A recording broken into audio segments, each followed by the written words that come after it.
When it comes to structuring your theme, you have a lot of freedom as to where you put the files in the theme directory. So let's go ahead and look at several examples of different themes and how they structure their files for inspiration on how we might want to structure our own. Let's go ahead and start with some of the core themes that come with Drupal. So what I'm going to do is expand the themes directory here. And let's start with the Stark theme. Now the reason why we want to start with Stark is because it's the simplest that a theme could possibly get. Okay. Now we have just 5 files it looks like here. We have layout.css, which contains some basic CSS for the layout, our logo file, the README file that includes information about this theme, our screenshot, and our .info. Now we could actually strip out the CSS, logo, README, and screenshot and just leave the info file, and that would allow us to enable our theme through the theme settings page. A couple of things to take note of here is that there's no templates that are being overridden. You don't see any .tpl, .php files, and there's no subfolders, so we don't have a subfolder for images or for CSS. Let's go ahead and take a look at a theme that does have subfolders. I'm going to go ahead and expand the Garland folder here, and let's take a look at this line by line. So we have a couple folders in this one, and then we also have some additional files.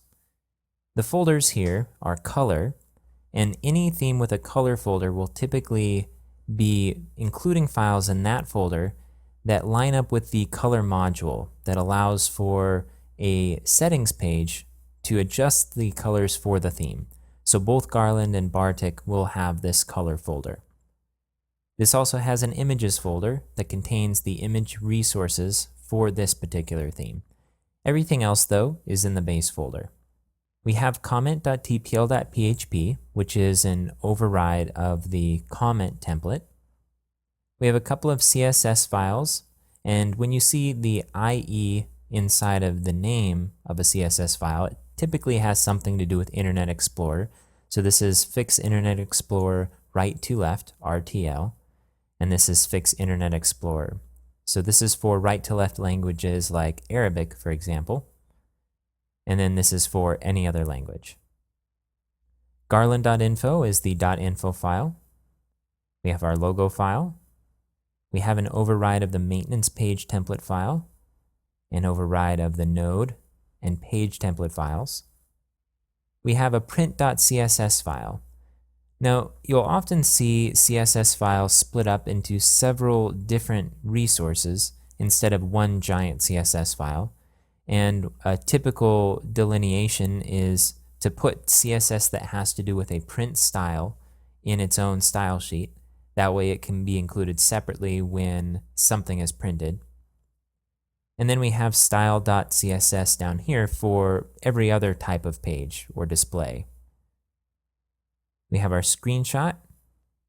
We have style for right to left languages, our template.php file, and our theme settings.php file.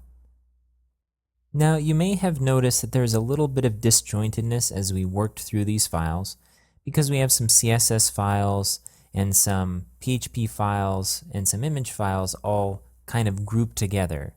And as we're going through, this is listed in alphabetical order. And so finding something specific might take a little bit of work. There's not a lot of files here, but if you imagine overriding a few more template files, adding a couple more CSS files, this can get pretty long. So let's take a look at Bartik, which separates out these specific resources into separate folders. I'm going to go ahead and minimize Garland and Stark, and then let's expand Bartik right here. Okay. Now you see we have several folders now, and the list of resources seems shorter. So we have color, again for the color module to add the ability to change colors for the theme. And then we have a CSS folder, an images folder, and a templates folder. So now as we add additional template overrides, we would add them to the template folder, or additional CSS files would go into the CSS folder. And then we have just the basic files inside of the root of the theme, our .info file, our logo and screenshot images, and our template.php file. Let's go ahead and expand the CSS folder and see how this is structured here. Now there's quite a few more files here than we saw in Garland. Something that Bartik does that Garland doesn't is separate out the styles that would normally be in style.css into separate files based on who might want to edit the styles. In particular, it takes the style.css and separates it out into layout.css and colors.css as well. Now all colors does is take the particular colors that are getting specified for various elements on the page and pulls out just the color definitions into this CSS file. So if somebody wants to modify just the colors, all they need to do is open up this, and there's less of a chance for them to mess up some other aspect of the CSS or be confused by the other CSS definitions that are around it. The layout.css file pulls out styles that are specific to the positioning of elements on the page.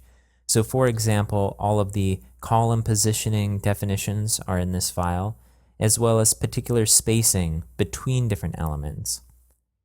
Pretty much everything else goes into style.css. One other advantage to splitting out style sheets based on their role is that when it comes to supporting right-to-left languages, you can further specify which particular groups of styles need to have special right-to-left definitions. So for example, there's a style right-to-left CSS and a layout right-to-left CSS, but there's not a colors right-to-left CSS. There's also a couple of specific CSS files in here, one for the maintenance page, because that will have different styling than the other pages, and then again the print.css, which is pulled in when a document is printed. Let's go ahead and take a look at the last core theme, 7, which is the administrative theme, and look at how this is structured. I'm just going to scroll down here. The 7 theme is structured somewhere between Garland and Bartik. Let's take a look at how. So for example, there's an images directory, but everything else is in the base directory, a little bit like Garland. But instead of having all of its styles in style.css, it separates it out into several different CSS files. Vertical tabs.css and jQuery UI theme.css. Now, instead of this being more directed at the end user, this is simply separating out a grouping of styles according to what it's supposed to accomplish. The jQuery UI theme.css file has CSS definitions that have to do with overriding the jQuery UI tools, whereas vertical tabs has to do with overriding the look of the vertical tabs tool in Drupal. Other than that, everything looks pretty familiar. We have some Internet Explorer fix style CSS files, our logo file, our maintenance page template file override, a page template file override. We have our screenshot, our 7.info file, our style and style right to left, our template file, and then the only other style sheet that looks a little unique here is the reset.css. And you'll see a convention like this used in a variety of themes. The goal of a reset file is to take all of the inconsistencies between browsers and attempt to create a common baseline across all browsers by resetting certain CSS properties.